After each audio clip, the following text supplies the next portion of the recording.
Olá pessoal, bem-vindos a mais um vídeo. Hoje eu quero falar aqui de uma edição bem curiosa, nessas trocas de revistas que a gente acaba fazendo por aí com alguns amigos que conhecemos na internet. Eu recebi algumas oriundas de Portugal, são revistas bem antigas que a editora abriu uma divisão que eles possuem em Portugal.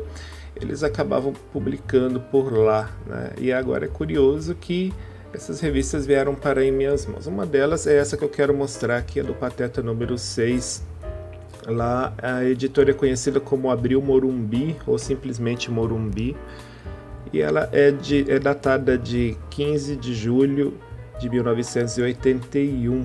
Vamos lá, o que eu quero mostrar nessa história? Já começa com a primeira HQ, a HQ Que Férias Mickey. Essa HQ tem uma coisa muito curiosa, né, que faz a gente pensar um pouco, porque hoje em dia anda um falatório imenso de que as histórias de hoje não são como as histórias de antigamente, que bom mesmo são os clássicos, né? Ainda mais se tratando de Disney, as tirinhas clássicas, as tramas, as aventuras clássicas dos roteiristas e desenhistas clássicos são sempre as melhores, e blá blá blá, blá blá blá e blá blá blá. Eis aqui um belo exemplo de que isso não é bem assim, tá? E eu vou mostrar aqui para vocês agora. Essa historinha de abertura, ela fala exatamente de um momento em que o Mickey e o Pateta estão de férias. E aí o que acontece? Olha só o diálogo que eles têm aqui, olha só. Já começa com o Mickey falando que vai passar as férias inteiras dormindo, vem o Pateta e fala: "Você não quer ir pescar comigo?" E o Mickey fala: "Não, eu vou ficar em casa esse ano. Já esqueceu que devemos poupar gasolina? Mas a gente pode ir de autocarro, né?" Esse autocarro, o que seria? Seria um táxi, né? Alguma coisa assim? Não sei, mas aqui está escrito autocarro. Aí o Mickey lembra ele, né? Mas assim também se gasta gasolina. Só se você bolar um jeito de não irmos de carro, autocarro, nem comboio, né? E nem a pé. Aí o Pateta arruma um jeito, eles vão de jangada.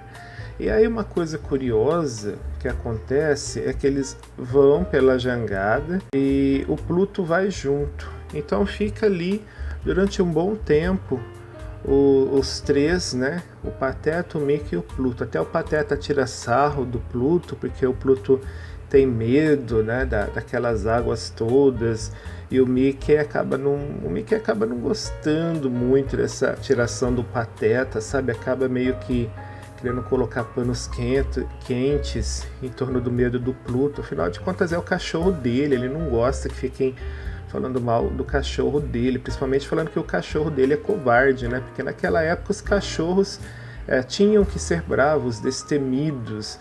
Era para isso, na verdade, que as pessoas pensavam em ter cães, né? Para que eles olhassem a casa, para que eles olhassem a sua propriedade, para que eles fossem verdadeiros guardas. Então, naquela época, era esse tipo de pensamento. Então, o Mickey não gostava nem um pouco quando o Pateta ele ficava fazendo essas brincadeiras de mau gosto. Até aí tudo bem. Só que, cara, olha só que louco. De repente, o Pluto some da história. O Pluto some da história, sem mais nem menos, tá? Ele não some só de alguns quadrinhos, ele some da história.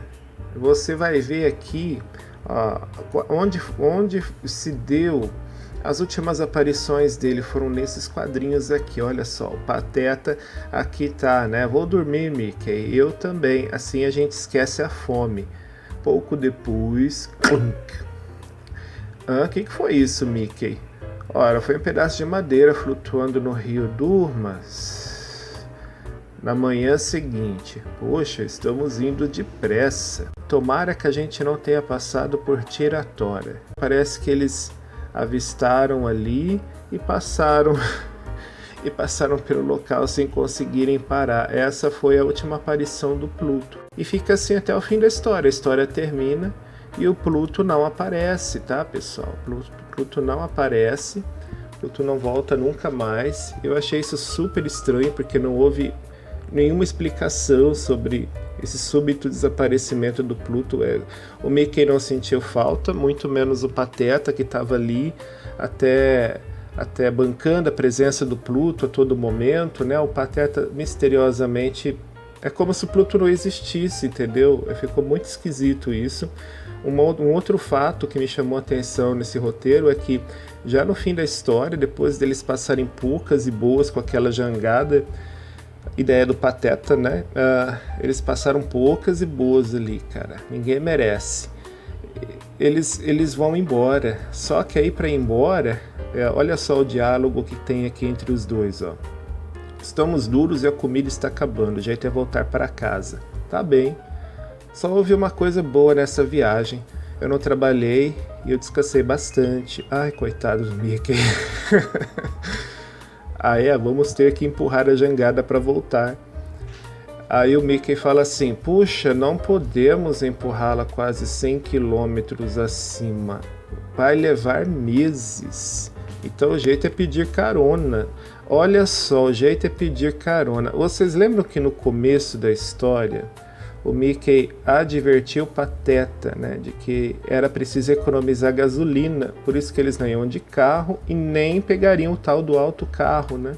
Por isso eles pegaram a jangada e deu na porcariada toda que deu, que eles passaram poucas e boas ali, né? Porque eles não deveriam usar carro, eles deveriam economizar gasolina. Então, olha só a sugestão agora. Então, o jeito é pedir carona.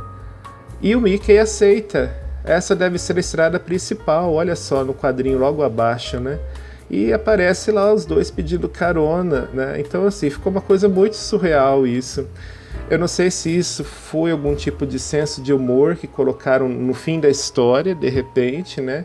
Para que a gente veja que, olha, todo o esforço que eles fizeram para agora voltar de carro, né? Pode ser que tenha sido isso, mas eu achei meio estranho. Eu que li a história inteirinha, isso não ficou com cara de humor, ficou com cara de deslize de roteiro, né? Então, assim, essa primeira história foi de lascar, né? A gente viu algumas situações aí que são um pouco questionáveis, né? São um pouco contraditórias. Essa HQ do Mickey e do Pateta, ela foi republicada nessa revista aqui. Depois disso tem Uso e Abuso, que é uma historinha de uma página. Essa do Pateta também foi publicada nessa revista aqui. E também nessa revista aqui. Depois tem uma HQ com Zé Carioca, também de uma página, tá? Em torno do futebol. Ela foi republicada nessa revista aqui, nessa revista aqui, nessa revista aqui, nessa revista aqui e dessa revista aqui. Você viu quantas republicações, né? Pois é. Depois tem essa outra historinha de uma página aqui. Ela é com o Pateta, o telefonema, né? O que é? O Pateta espera numa longa fila do Orelhão. O Orelhão é o telefone público que tinha antigamente, hoje em dia não existe mais. Mas eu era da época desse Orelhão aqui. Então o Pateta, ele fica tendo que esperar a vez dele na fila, né? A fila imensa ali. Quando finalmente chega a vez dele, ele combina de sair com a Clarabella. Tá tudo certo, tal. E aí aparece a Clarabella comentando lá no último quadrinho, ó. Nossa, eu tive a sensação que o Pateta falava de tão perto, né? Mas é porque o Orelhão fica na frente da casa dela. É um pateta mesmo. Em vez de simplesmente chamar ela ali, né? E tratar pessoalmente, ele preferiu ficar esperando na longa fila do Orelhão. Ai, pois é. Vocês estão vendo que tem muita propaganda, né? Muita propaganda de outras revistas também. Isso era bem comum naqueles tempos, né? Ficarem divulgando outros títulos da mesma editora, para os leitores de repente terem a curiosidade de comprar, de conhecer. Essa história foi publicada na revista do Tio Patinhas, essa revista aqui, ó. Depois é uma história com o Mowgli, uma história bem legalzinha com o Mowgli, né, com os amigos no bosque. Então assim, é bem bacana, achei até inusitado um pouco, né, ele interagindo com todo mundo ali. Eu achei inusitado porque é um núcleo que a gente não consegue mais ver ultimamente, né, cara? Assim, a gente não vê mais esses personagens e adaptações de quadrinhos, assim. Por isso que eu assim, me surpreendi, na verdade. Ela foi publicada nessa revista aqui, nessa daqui também, e dessa daqui, ó, diz especial, hein? Na época isso daqui era considerado uma edição bem encorpado, imponente, né? Era assim uma edição que nem todo mundo conseguia ter, não, e quem tinha possuía um certo status, assim, olha, ele tem um Disney especial, que coisa, pois é.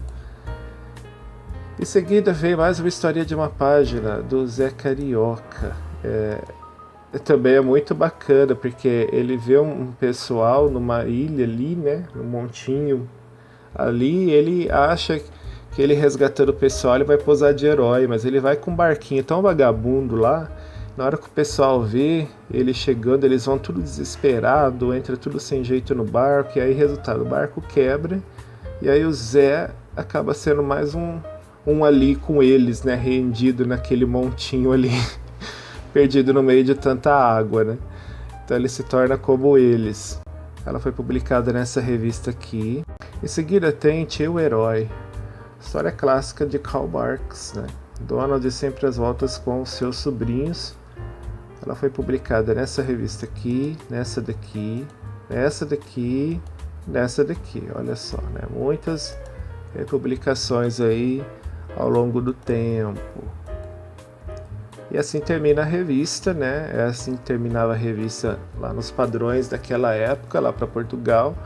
Aqui no Brasil devia ser bem semelhante. Na verdade, era praticamente uma réplica das edições daqui, né? Mudavam só o letreiro dos balões, porque o português de Portugal tem algumas diferenças com o português brasileiro, mas era praticamente tudo igual, assim, a quadrinização. Procurei no Indux, aquele site que eu sempre falo que tem muitas informações técnicas das produções dos quadrinhos Disney, tanto no Brasil como em vários lugares do mundo, né?